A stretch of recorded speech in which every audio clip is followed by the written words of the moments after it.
Welcome to Slash Bash, where today I am bringing you another Entitled Parents Reddit video. In our first story, I was attacked by a wild Karen who was arrested. Let's jump right in.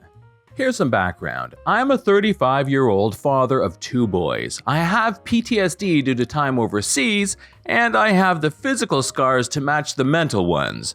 I have an incredible wife that knows me and knows what situations I should avoid. My children are amazing, but this story revolves around my youngest son and my service dog.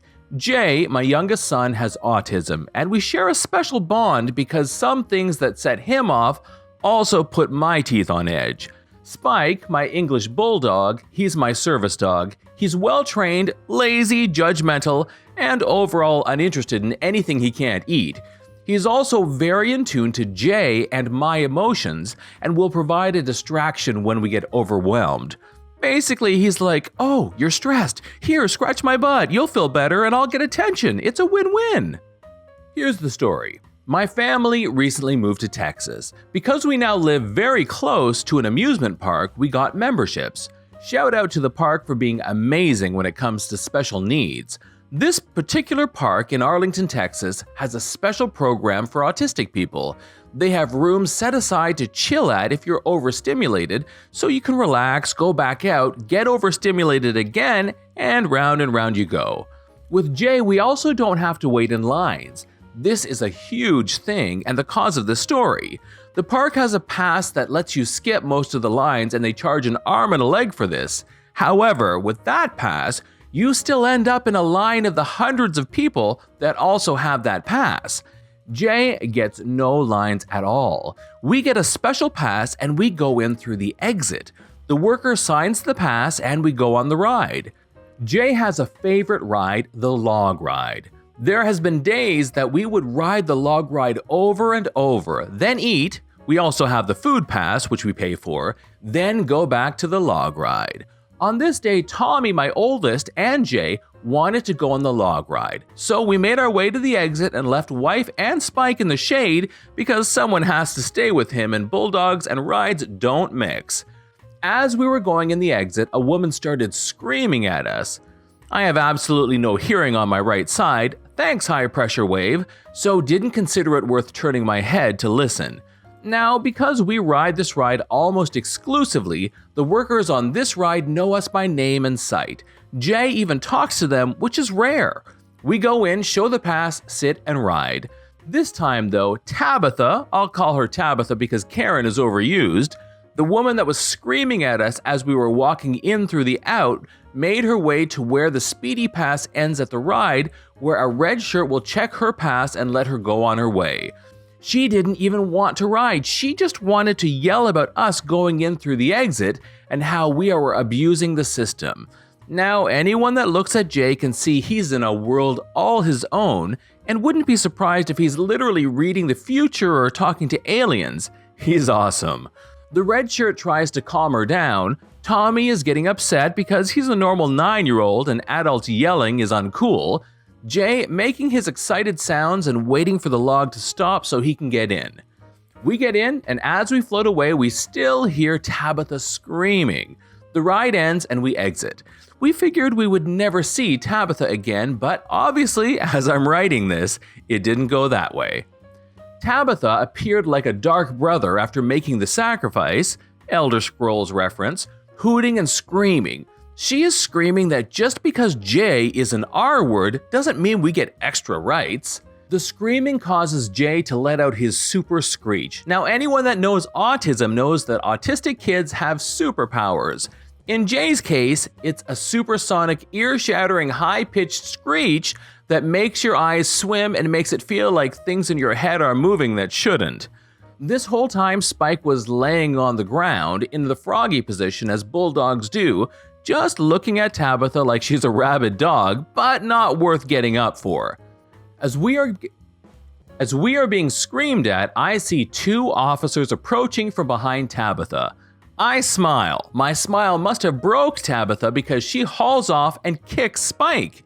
This flips my switch because now my family is literally under attack and I start to react.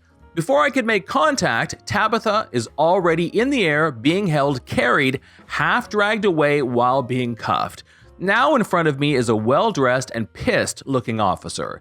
He tells us he heard the screech and started heading to it because they thought a ride broke or something bad happened. I take the time to unflip that switch and examine Spike. He's limping and crying. I feel his hips and I feel that his hip is dislocated.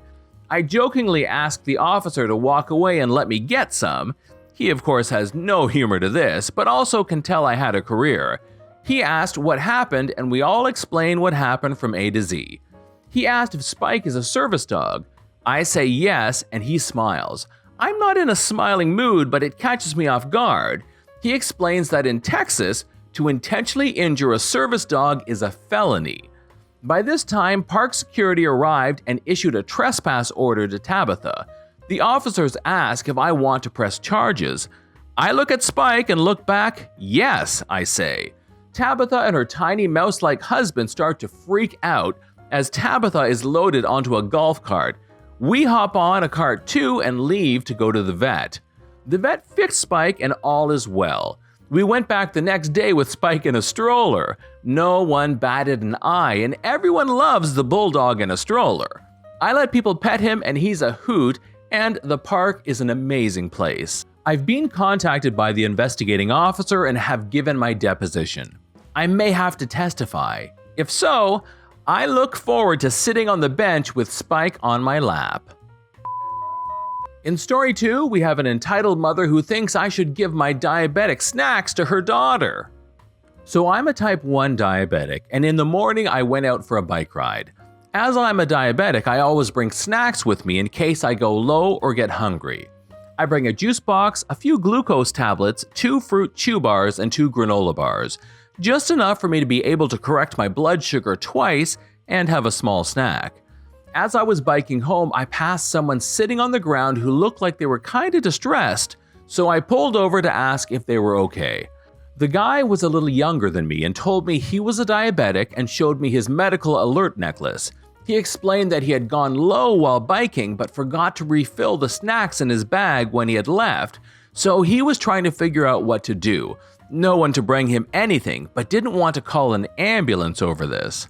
I offered him my snacks and to sit with him while we waited for it to go back up, explaining that I was a diabetic as well. After I had sat down with him and gave him the tablets, a woman came over and asked for my juice box for her daughter. I explained that I was giving him what I had because he was a diabetic and had low blood sugar, and I needed the rest to ensure I could get home safe. She started to tell me that she and her daughter had been hiking for a few hours and she was hungry and just wanted my juice box and a granola bar. I asked if her daughter was diabetic and she said no, so I apologized and again explained nicely that I need those for myself. The conversation that followed is as such.